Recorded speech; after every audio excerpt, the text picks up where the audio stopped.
Di dalam rumah kontrakan yang sempit, Dewi termenung di depan cermin. Rambutnya tergerai, wajahnya pucat. Ia mengenakan baju tidur lama yang dulu dibeli bersama Fajar saat masih menjadi istri dari pria sederhana. Matanya berkaca bukan karena kemiskinan. Bukan pula karena hidupnya sekarang buruk, tapi karena ia merasa segala hal yang dulu ia nilai tidak penting justru ternyata adalah yang paling berharga. Ia mencoba membuka kembali galeri ponsel. Di sana ada satu foto lama. Foto pernikahannya dengan Fajar. Wajah mereka bahagia, sederhana tapi tulus. Saat itu mereka hanya punya 2 piring dan 1 kasur tipis.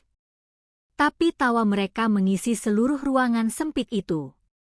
Seketika air mata Dewi jatuh satu demi satu. Di sisi lain kota, Fajar sedang berada di ruang rapat lantai 3 kantor pusatnya. Beberapa perwakilan media properti nasional hadir membahas proyek Ren Valley yang jadi perbincangan hangat. Di tengah paparan angka, statistik, dan grafik pertumbuhan investasi, Fajar justru terdiam beberapa detik menatap layar. Ada gambar rumah tipe diamond yang kini sedang ia bangun. Rumah yang di dalamnya ada sisa-sisa kenangan masa lalu. "Pak Fajar sapa?" Salah satu staf dengan lembut. Fajar menoleh. "Ya, apakah kita tetap lanjut rencana acara peresmian rumah tipe diamond minggu depan?" Fajar mengangguk pelan. "Lanjut, tapi undangannya khusus. Hanya orang yang pernah meremehkan saya dan juga orang-orang yang tetap menghormati saya meski saya hanya tukang." Beberapa orang tersenyum, tertawa kecil. Tapi bagi Fajar itu bukan lelucon. Itu adalah bentuk pembelajaran. Bahwa tak semua luka harus dibalas dengan dendam. Minggu sore, rumah Dewi dan Bayu resmi selesai. Surat penyerahan unit ditandatangani oleh keduanya, tapi suasana tidak seperti yang mereka bayangkan dulu. Tak ada rasa bangga, tak ada senyum kemenangan. Yang ada hanya rasa canggung dan hening yang panjang. Dewi memandangi taman kecil di belakang rumah. Ia berdiri di sana cukup lama, berharap Fajar muncul seperti dulu, mengajaknya bicara tentang mimpi-mimpi kecil, tapi yang datang hanya suara angin sore yang menyapu dedaunan. Dari kejauhan, Fajar memperhatikan rumah itu untuk terakhir kali. Ia berdiri di balik mobilnya, jauh dari pandangan siapapun. Tak ada dendam di wajahnya, tak ada pula kebanggaan, hanya ada perasaan lega. Karena semua sudah selesai. Dan untuk pertama kalinya setelah bertahun-tahun, Fajar membiarkan air matanya jatuh. Bukan karena terluka, tapi karena ia tahu cinta yang dulu ia beri dengan segenap hati kini tidak lagi berhak untuk ia kejar. Cinta itu telah ia kubur pelan-pelan di atas tanah miliknya sendiri. Tanah yang kini tak bisa dimiliki siapapun. Malam mulai turun perlahan. Lampu-lampu di perumahan elit Green Valley menyala satu persatu.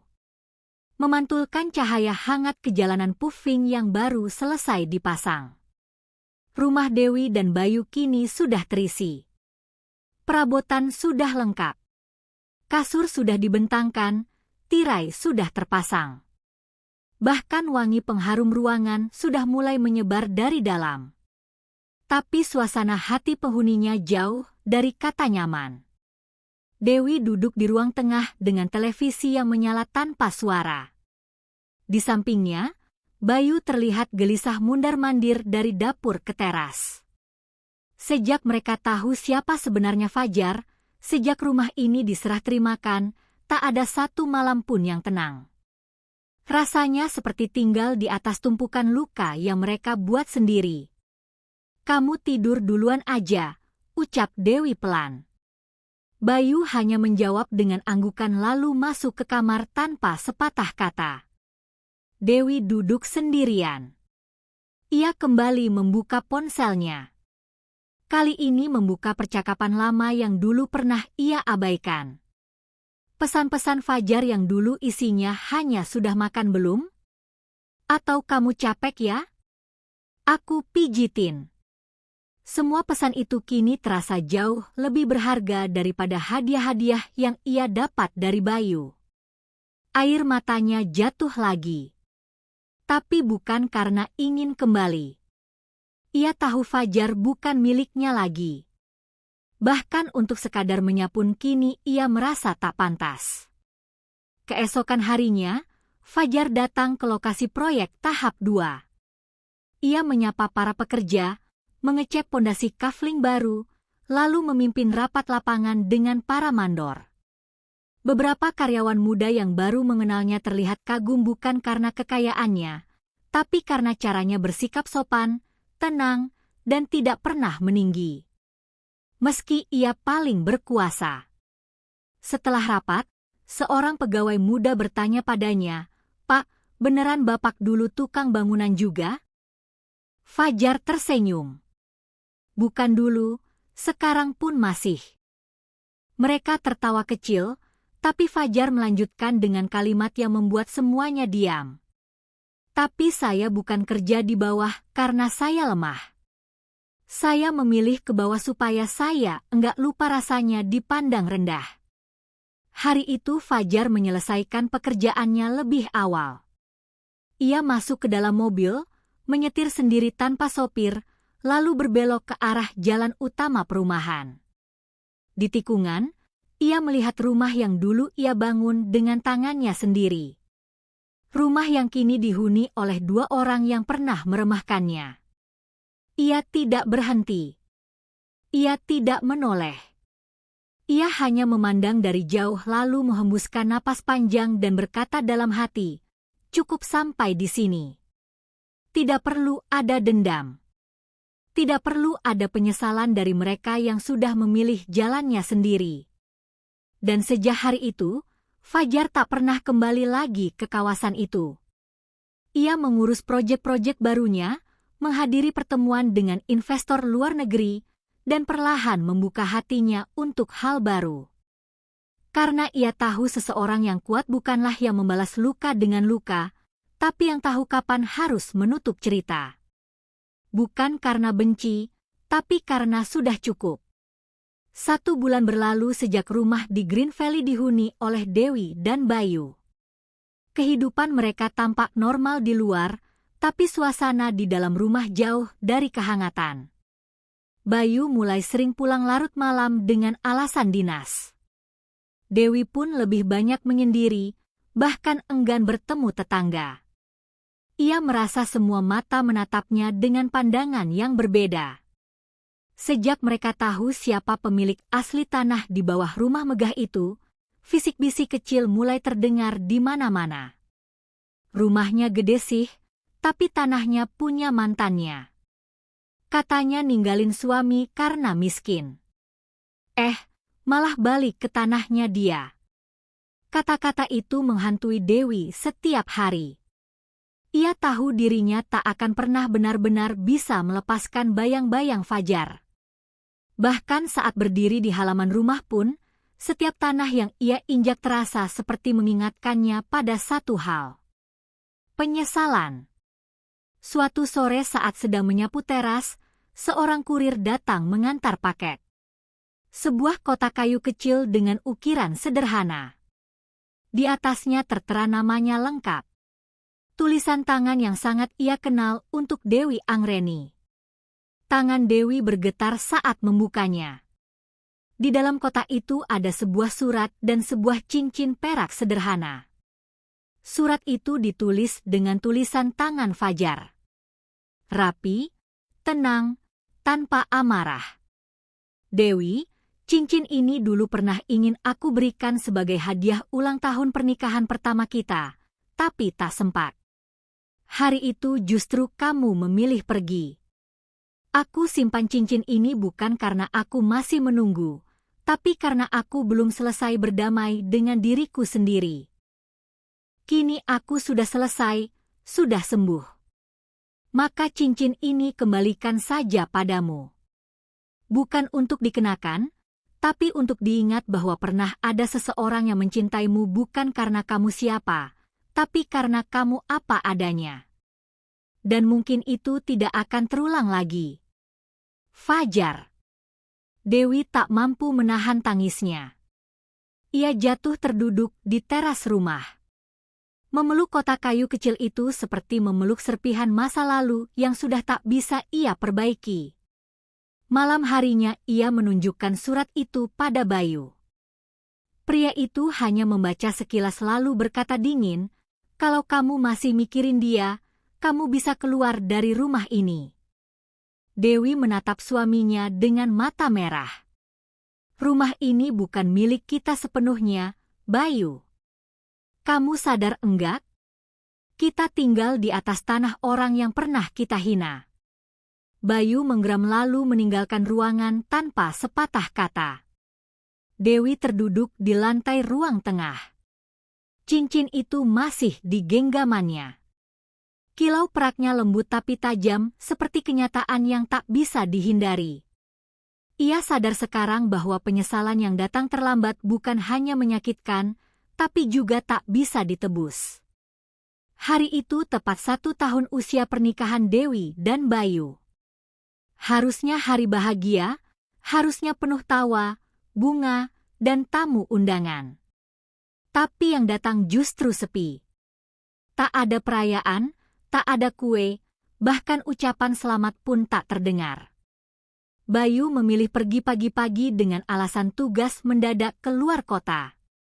Sementara Dewi hanya duduk di depan meja makan sendirian dengan mata kosong menatap lilin kecil yang menyala lemah di atas piring. Satu-satunya hadiah hari itu hanyalah kesunyian dan penyesalan. Di kamarnya, gaun indah yang dulu ia siapkan untuk momen perayaan tergantung kaku di lemari tak tersentuh. Ia pun tahu tak akan ada pesta karena apa yang ingin dirayakan.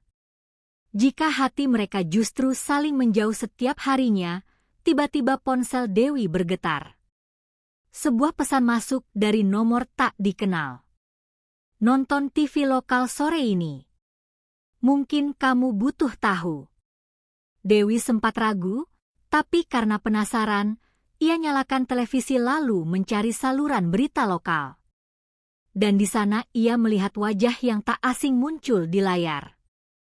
Fajar tampil rapi dengan setelan jas biru gelap. Ia sedang diwawancarai dalam program khusus profil tokoh inspiratif. Di bawah namanya tertulis Muhammad Fajar Hadi, CEO FJ Property, pemilik Green Valley, developer termuda tersukses di kota ini. Jantung Dewi berdetak cepat. Ia menatap layar televisi tanpa berkedip. Dalam acara itu, Fajar bercerita tentang perjuangannya. Dari awal jadi kuli bangunan, jatuh bangun membangun usaha, ditinggalkan istri, hingga akhirnya menjadi pengembang properti besar. Tapi ada satu kalimat Fajar yang membuat dada Dewi sesak luar biasa. "Saya bukan ingin membuktikan siapa saya kepada orang lain. Saya hanya ingin jujur kepada diri saya sendiri bahwa saya mampu bahkan saat saya tidak dipercaya oleh siapapun." Dewi terisak. Acara itu berakhir dengan cuplikan peresmian kawasan baru milik Fajar. Di video itu terlihat banyak orang penting menghadiri acara. Wartawan, investor, pemilik bank, hingga pejabat pemerintah. Dewi memeluk dirinya sendiri. Ia merasa kecil, sangat kecil dan sendirian. Hari ulang tahun pernikahannya justru jadi hari di mana ia kembali diingatkan bahwa orang yang pernah ia remehkan kini berdiri jauh di atas yang bisa ia kejar. Sore itu ia keluar rumah tanpa arah. Hanya ingin menghirup udara dan menenangkan hati. Tapi langkahnya terhenti di depan papan kecil yang baru dipasang di ujung jalan kompleks tanah milik Muhammad Fajar Hadi. Lalu satu persatu papan lain ia temui di taman, di lahan kosong, bahkan di area parkir utama.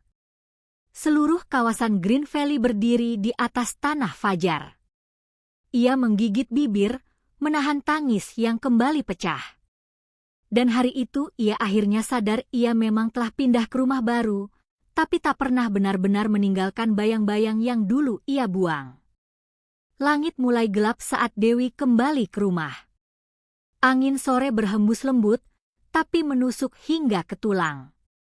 Ia berjalan pelan menyusuri trotoar kompleks yang kini tak lagi terasa megah di matanya. Setiap langkah membawanya melewati papan-papan nama kecil bertuliskan satu nama yang tak henti-hentinya menghantui pikirannya. Muhammad Fajar Hadi. Ia masuk ke dalam rumah dengan langkah lunglai. Bayu belum pulang dan ia sudah tak peduli di ruang tamu televisi masih menyala. Menayangkan ulang liputan wawancara Fajar yang tadi sore ia saksikan. Namun kali ini suara naratornya yang menghantam lebih dalam. Salah satu pengembang properti tersukses saat ini, Fajar dikenal rendah hati dan tidak pernah lupa dengan masa lalunya. Ia pernah menyamar menjadi pekerja di proyeknya sendiri demi belajar tentang kehidupan dari bawah. Dewi duduk di depan layar mendengarkan tiap kata seperti tusukan di dada. Pikirannya melayang jauh ke masa-masa awal pernikahannya dengan Fajar. Dulu mereka pernah bermimpi bersama. Makan nasi bungkus di tikar lusuh tapi penuh canda tawa. Tidur di rumah kontrakan sempit tapi dengan pelukan hangat. Ia yang dulu sangat percaya pada Fajar. Berubah hanya karena datangnya seseorang dengan seragam dan penghasilan tetap. Kini ia tahu ia meninggalkan Fajar saat Fajar sedang tumbuh. Ia pergi karena mengira pria itu tidak akan pernah berhasil.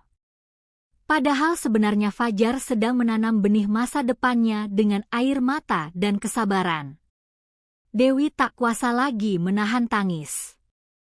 Ia menutup wajahnya dengan kedua tangan dan di antara isaknya hanya satu kalimat yang keluar. Aku bodoh. Aku yang salah. Di sisi lain kota, Fajar sedang berada di ruang tengah rumah barunya.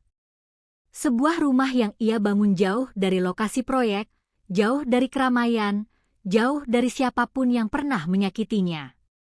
Malam itu ia duduk sendirian membaca buku tua yang dulu ia beli saat masih jadi buruh bangunan. Buku itu membahas tentang bangunan dan filosofi hidup. Ia membacanya pelan. Sesekali tersenyum sendiri. Di hadapannya sebuah foto lama tergeletak. Foto saat ia dan Dewi menikah sederhana tapi penuh harap. Fajar menatap foto itu lama. Lalu ia berdiri, membuka laci meja, dan memasukkan foto itu ke dalam kotak kayu kecil yang mengunci kotaknya. Bukan karena ia ingin menghilangkan kenangan, tapi karena ia tahu kenangan itu bukan untuk dikejar, hanya untuk dikenang. Fajar memejamkan mata sejenak. Dalam diamnya malam, ia berdoa lirih. Ya Allah, aku sudah memaafkan semuanya. Jangan izinkan aku menyimpan dendam. Tapi jangan pula izinkan aku kembali ke jalan yang pernah membuatku hancur. Doa itu keluar dari hati yang sudah sembuh. Karena cinta yang tidak dihargai tidak perlu diperjuangkan kembali. Sementara itu, Dewi kembali membuka laci di kamarnya. Ia mengambil cincin perak dari Fajar yang dulu ia terima lewat kotak kecil. Ia menatapnya lama lalu mengenakannya di jari manis kiri. Bukan sebagai tanda cinta, tapi sebagai pengingat bahwa ia pernah dimiliki oleh seseorang yang benar-benar mencintainya. Dan kini tak ada jalan pulang. Pagi itu matahari bersinar hangat. Tapi tak satu pun kehangatan itu menyentuh hati Dewi. Ia duduk di beranda rumahnya dengan secangkir kopi yang sudah dingin. Pandangannya kosong menatap jalanan kompleks yang masih sepi. Di jarinya masih tersemat cincin perak pemberian Fajar. Meski ia tahu, itu bukan miliknya lagi. Bayu keluar dari kamar. Merapikan seragamnya. Tanpa menoleh, ia berkata dingin, lepas cincin itu. Kamu istriku bukan orang itu. Dewi tidak menjawab. Ia hanya menatap ke depan. Matanya basah, Bayu mendekat menatap tajam. Atau kamu masih berharap dia kembali? Kamu pikir dia mau sama kamu lagi setelah kamu buang dia begitu aja? Dewi berdiri perlahan. Suaranya pelan tapi tegas. Enggak. Aku tahu aku enggak layak dan aku juga enggak berharap. Bayu mendengus lalu meninggalkan rumah tanpa pamit. Pintu dibanting dan sunyi kembali menyelimuti rumah itu. Dewi menggenggam cangkirnya erat, tapi hatinya jauh lebih hancur dari retakan di pinggiran gelas. Di lokasi proyek tahap ketiga, Fajar berjalan menelusuri area kafling baru. Ia mengenakan kemeja putih dan celana kaki. Langkahnya mantap. Hari itu ia akan meninjau langsung pembangunan masjid kecil yang ia janjikan untuk warga sekitar kawasan perumahan barunya. Beberapa ibu-ibu dan anak-anak menyalami Fajar dengan hormat. Mereka sudah mengenalnya bukan hanya sebagai pemilik tanah atau pengembang, tapi sebagai orang yang ringan tangan, suka membantu, dan tidak pernah pamer kekayaan. Namanya harum bukan karena kekuasaan, tapi karena keikhlasan. Usai salat zuhur di musala darurat, seorang ibu menghampirinya. Pak Fajar, katanya ibu-ibu komplek di Green Valley banyak yang menyesal dulu sempat meremehkan Bapak. Terutama yang pernah ngomongin Bapak waktu kerja kayak tukang. Fajar tersenyum. Itu sudah berlalu, Bu. Saya anggap ujian hidup saja. Ibu itu mengangguk. Tapi ada satu yang paling kelihatan nyesal, Pak. Ibu Dewi. Dulu katanya istri Bapak. Ya. Fajar hanya menunduk sebentar. Iya, pernah. Si ibu memegang dada, matanya berkaca. Saya perempuan, Pak.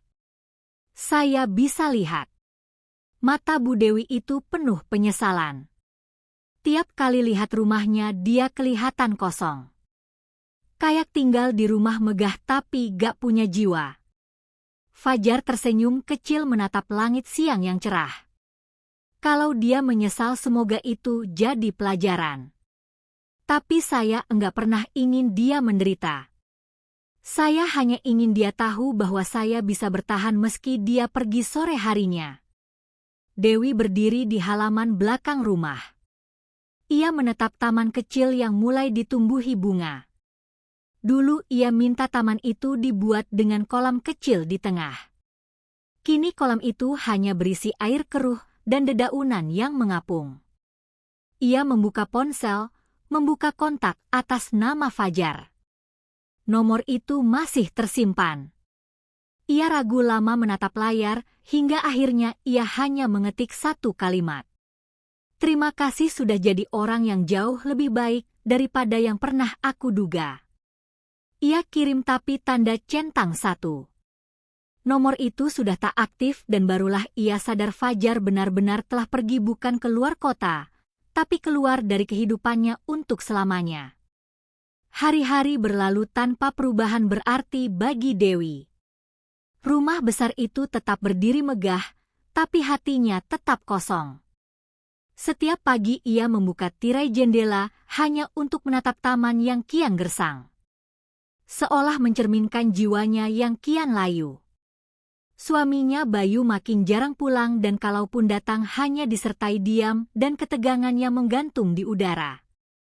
Satu-satunya yang menemani Dewi kini hanyalah waktu dan penyesalan yang tak kunjung hilang. Ia mencoba kembali bekerja sebagai guru les privat. Berharap bisa menyibukkan diri. Tapi setiap anak murid yang datang, setiap ibu yang mengantar selalu menanyakan satu hal. Bu Dewi, rumah ibu megah sekali. Katanya dulu tanahnya milik mantan suami ibu, ya.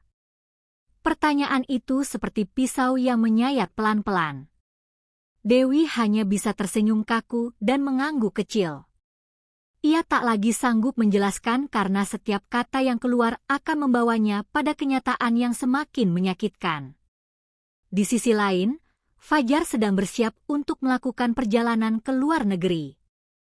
Proyek internasional pertamanya di Singapura telah disetujui dan ia akan mengawasi langsung proses pembukaan kantor cabang. Ia berdiri di depan kaca mengenakan jas hitam dan dasi abu-abu. Sekretarisnya datang membawa koper dan paspor. "Semua sudah siap, Pak," ucap sang sekretaris sopan. Fajar mengangguk lalu mengambil satu benda dari laci mejanya. Sebuah buku kecil berisi catatan lama. Rencana pembangunan rumah pertamanya bersama Dewi. Ia membukanya sebentar. Menatap halaman pertama. Di sana masih ada coretan tangan Dewi. Tulisan kecil.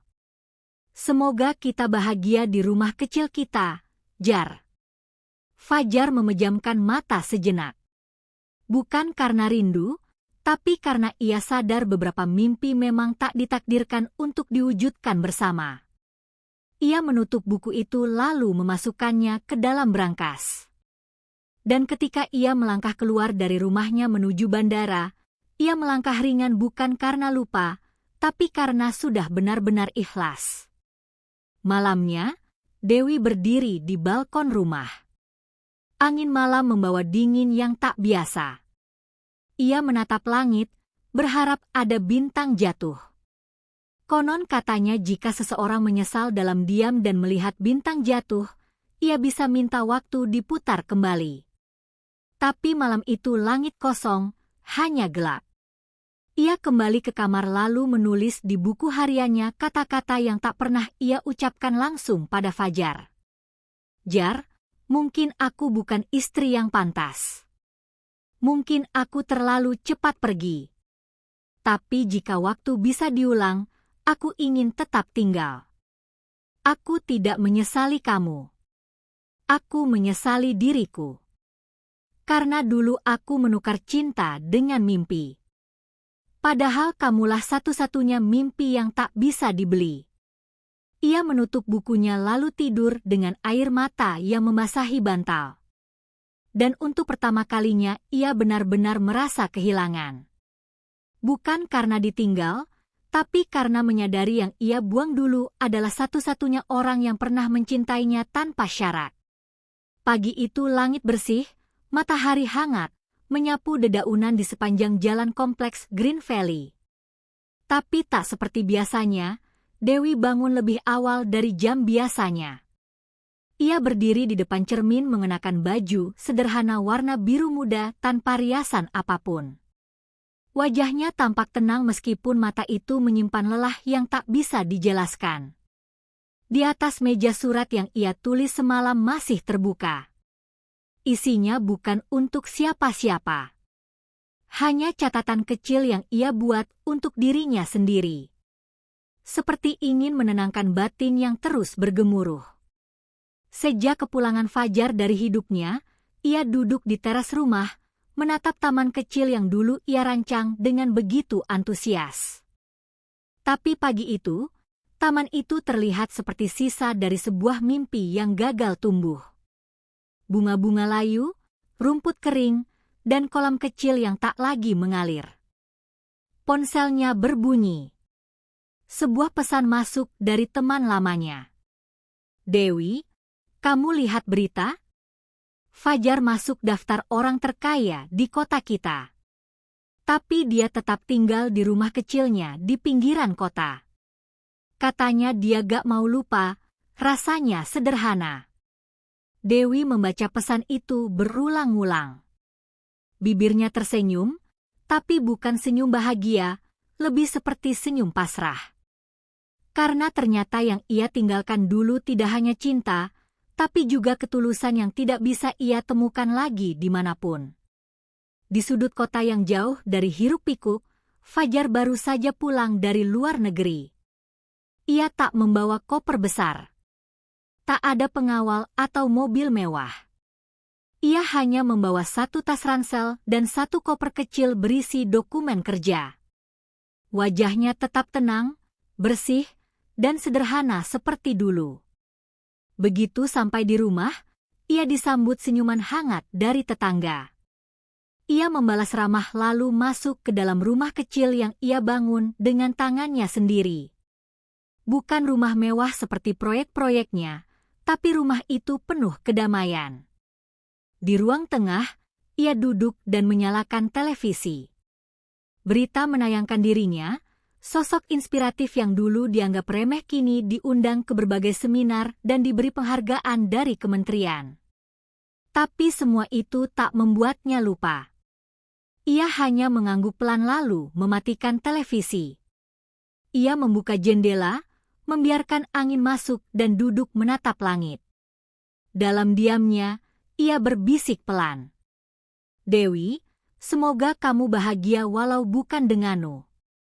Sementara itu, di rumah Green Valley, Dewi berdiri di lantai 2 menatap ke arah jalan raya. Mobil lalu lalang. Angin menerpa tirai jendela. Di tangannya ia masih memegang cincin perak yang dulu Fajar kirim. Lalu perlahan ia buka jari manisnya dan ia letakkan cincin itu di meja kecil dekat jendela. Seketika itu pula ia tahu cinta memang tidak harus dimiliki, tapi akan selalu tinggal dalam ingatan. Dan pagi itu tanpa kata, tanpa pesan, Dewi akhirnya merelakan. Bukan karena ia sudah tidak mencintai, tapi karena ia sadar Fajar sudah terlalu jauh untuk dikejar dan jalan untuk kembali sudah tidak ada lagi. Sahabat semuanya, itulah akhir dari cerita kita hari ini. Terima kasih sudah menyimak sampai selesai. Semoga kisah tadi bisa menjadi pelajaran hidup yang berarti untuk kita semua. Sebelum video ini ditutup, kalau sahabat suka dengan cerita seperti ini, jangan lupa klik tombol suka, bagikan ke teman-teman, dan pastikan sudah subscribe channel Deretan Hikmah supaya sahabat tidak ketinggalan cerita-cerita menarik dan penuh makna lainnya. Terima kasih banyak atas waktunya.